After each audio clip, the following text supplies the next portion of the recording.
good morning and welcome to the Voices today. I'm Fatima Abubakar Oibo, and with me in the studio this morning is Bulus Joanna Rave. Joanna, good morning. Good morning, Fatima. How are you doing this morning? I'm doing well. How are you doing? I heard the whole staff this morning is commenting me that you're looking sweet this morning. Thank you. You're looking good too, Fatima. Oh, thank you so much. So, today we turn our attention to the world stage as the United Nations marks 80 years since its founding in 1945. Born in the aftermath of the Second World War, the UN was created to prevent future conflicts, promote peace and security, foster cooperation among nations, and advance human rights and development. It began with 51 member states and today boasts 193 members, almost the entire world. At the heart of its work is the United Nations General Assembly, often described as a parliament of nations where every member has an equal vote. Alongside it are powerful organs such as the Security Council, Economic and Social Council, and agencies like WHO. To help us unpack this, we are joined by Ambassador God knows Bolade Igali. He is the current first vice president of Academy of International Affairs, a seasoned diplomat, a public servant, and an international affairs expert. Dr. God knows, welcome to the show.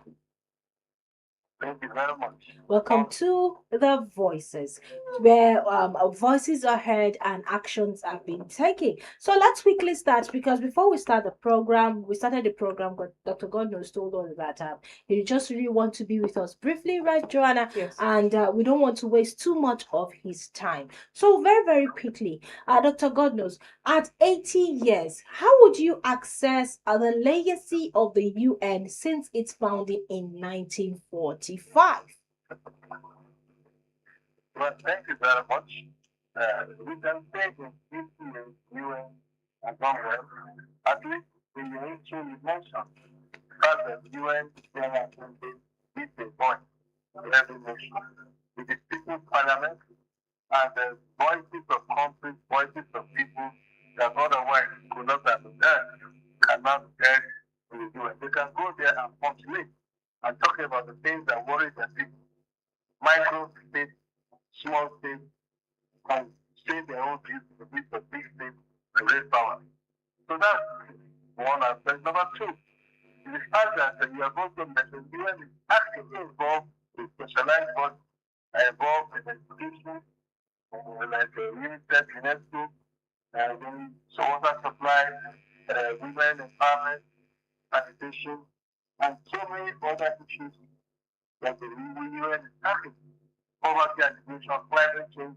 It is the UN that has created the platform to discuss these issues and invest money in these global concerns. And the UN has also played a major role in international peace, where there are human beings that must come, where there are human beings that must be disagreements. Disagreements will lead to crisis, crisis will lead to conflict, conflict will lead to war. The UN has taken the global stage in fostering peace, fighting for peace, working for peace, and enforcing peace. So these are roles that we have played well in the past 80 years. And like you rightly said, the number of conflicts in the US have increased steadily. But does this mean there are no problems? There are problems, of course. And that problem is war in Gaza, war in Ukraine, other ones is the problem of what we call the Security Council of the UN. In the list of 100 and something countries, there's the council of six. That whatever they say is final, they have what they call a veto power. And the veto power that is not for all the people to veto together, just one. One veto for nation, all of the UN states must be. Which is terrible. So which means that some things are more important than others. A forum that should be of equality, some are equal, more than others. When you say one thing is final, they don't need to all agree together on one. No matter what all the rest of us agree, no matter what all the world agree, one state wants to either the US or Britain or France or China, one of them can say, I don't agree. The EU cannot act. That's an tiny out of you. That's the big unfortunate problem. That's the war cannot in the end. There's a war in Ukraine. One, the other countries want to take collective action to stop the war. Russia, this is also one of the countries with future power. And sometimes with China, this is another country with the future power. We say we don't want.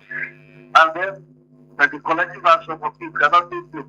So this is a major concern for the US. Look at Gaza. We all see what's happening in Gaza. But any effort to stop Gaza, America will try to take power and block it. So that's a major concern for all of us. And that's why we have to either you remove that power of people or allow more countries like Africa is not on the Security Council of the UN. If they are far from China, India is not there, Brazil is not there, Antigua is there, Indonesia is not there. So these are big countries with big population. So the people that have the bigger power, countries that make peace after the war, but there's a need to expand or have another way which also self-effective. Thank you. Well, thank you so much. The role of the United Nations in peacekeeping and its major concerns. You also made mention of the war in Ukraine and in Gaza. But would you say the UN has truly prevented another world war, or has it only managed conflicts on the surface? Well, my sister, the UN have managed to prevent another war. Because first and foremost, the General Assembly and the entire UN system creates a state of moralization. Speak about things that are right, things that are wrong. To that extent, the UN preach the consent of everybody.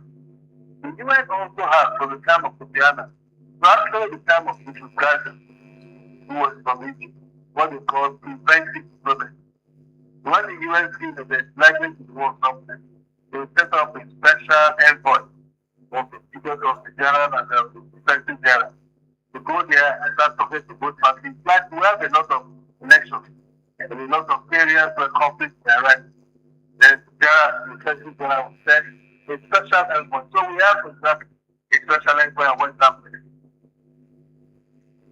Okay. Try to make sure that the war does not happen where it's likely to happen. So those are preventive actions to stop war. So war can start small and then go to the whole one. And what Ukraine is trying to show, complete Russia is telling drones, telling missiles to NATO countries. NATO will send the drones Article 4, which says if any NATO country is under attack, all NATO have to fight. So that can cause war. And the telling general keeping the negotiations. Again, like what's happening in Gaza. Telling general trying to broker to make peace. Because if all the other countries not enough, that fighting what it is for. So those are some of the actions that being taken by the UN to prevent real war. Another major war. Okay, so Ambassador Goddos, let's move to peace and security. The UN was founded to ensure global peace and security. Has it succeeded in this mandate? Well, peace and security is for the entire global group. But the UN, like I said, can take collective actions under Article 51. That is to say there's a threat. The whole world can come together to attack that threat and fight it. For example, when Russia started fighting Ukraine, the European countries in the Security Council and the General Assembly wanted a situation where the world can come together to say, Russia, you cannot do this. Then, to the extent that the Security Council with a bigger power and the aggression was Russia with some support from China, and they are countries with bigger power. So any effort made to stop the war in Ukraine, they will stop it and say, no. So as UN maintain security and peace in the world, UN has will immediately to the setting there. The peace build, not waiting for things to happen, but seeing the peace coming, seeing the flag showing that there will be peace, and then taking efforts, steps to, but the actual maintenance of peace and to the extent that sometimes it is some of the countries without power to the bigger power that are the ones making the insecurity. So that creates a big problem. That is why we are, like, for example, Nigeria now, President Tinubu speaks West and Vice President Kashim Shettima. He said in Nigeria, six on the Security Council were the biggest power in Africa. And the other countries in Africa, Kenya, South Africa, and so that are also asking for people to the council. These are where the decisions are taken. But the problem of the people power is the problem for people.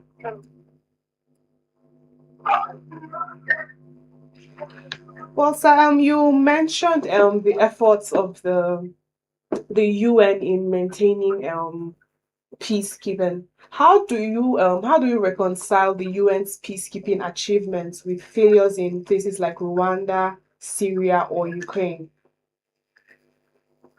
Well, in the case of Rwanda, I think it was a failure of the office of the state with the China. And they alluded to that people like the China, the US, and they did not have money.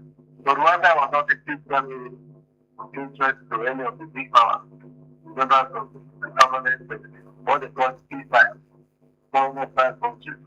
That is America, Britain, France, Russia, and so on. But Rwanda was lost of peace interest. But it was for the office of Secretary General to get the concession. That was not done on time. I think that is where we have a problem with that case of the US. So there are many other cases where it was not even concerning the permanent members of the Security Council, the five permanent members. So the case of where administrative lapse, bureaucratic lapse is not act on time. Because the areas where the C5 or the permanent five come to give us problems is when their own interest. The Rwanda is one of the interest of what they really affected. So I think those are the basic lapses, and these are areas that all countries are calling for the peace or picking the office of the President General. Now they have the main office of conflict management. Before there was no office like that, it was conflict intervention. Now there's an office that needs preventive diplomacy to prevent conflict from occurring. And I think that is the innovation. But whatever we do, that power to give them must be addressed. If we don't address that part of it, it will be more of a continuity. We think security wants to affect any of these two countries.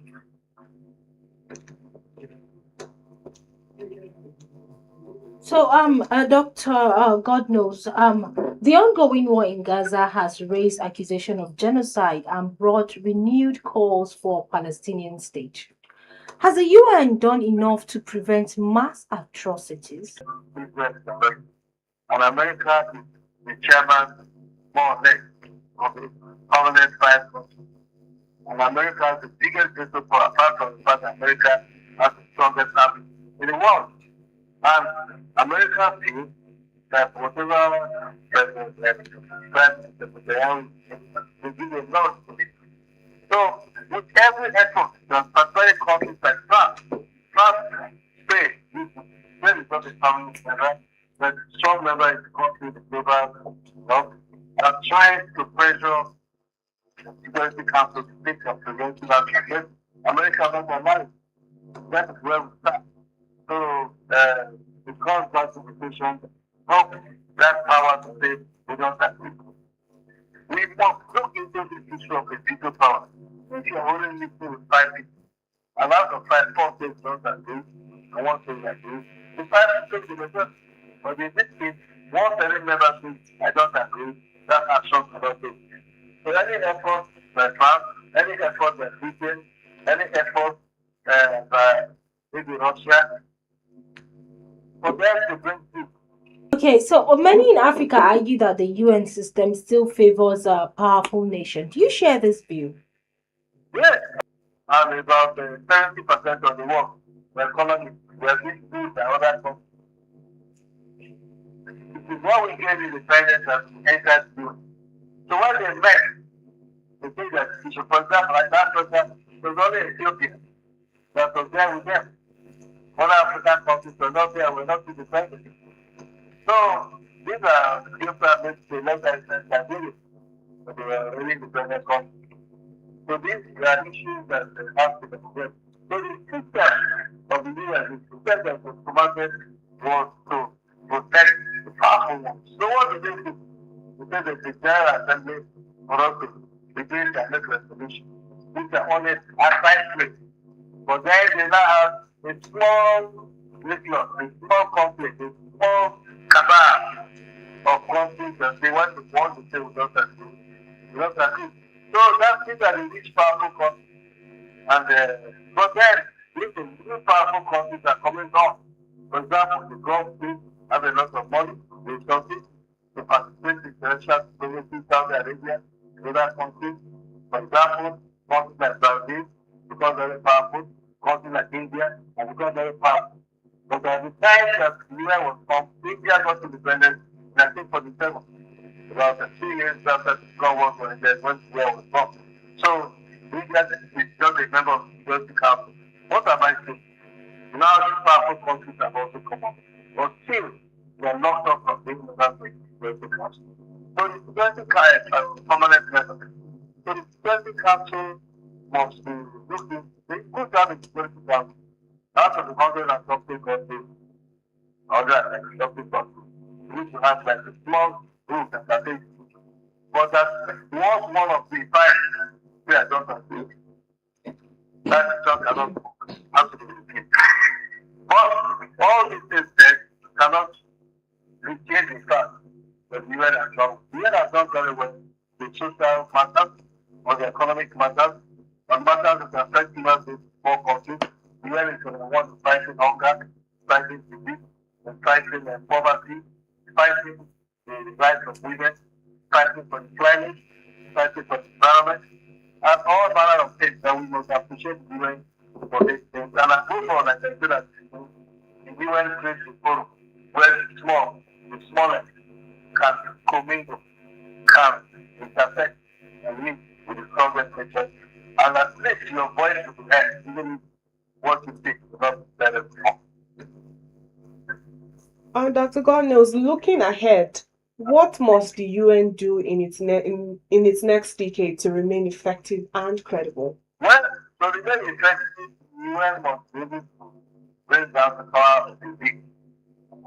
President Trump is almost disruptive, and there are other countries, rich countries, that can just do things anyhow. I think the UN should be more equitable, should be more just, and should give everybody a level playing field. Yes, the strong will always be strong, but at least let's also be weak and given a chance to express themselves and to be carried along. Thank you very much for having me on your side of this one. Okay, thank you. Dr. Godnose, before we let you go quickly, the last question. If reform stall, does that mean the UN risk become obsolete? No, the UN can never be obsolete. Like I said, we let us stop like the popular one, but and just throw away the baby and crash factor. The UN has done the things very good. Some things are not too good.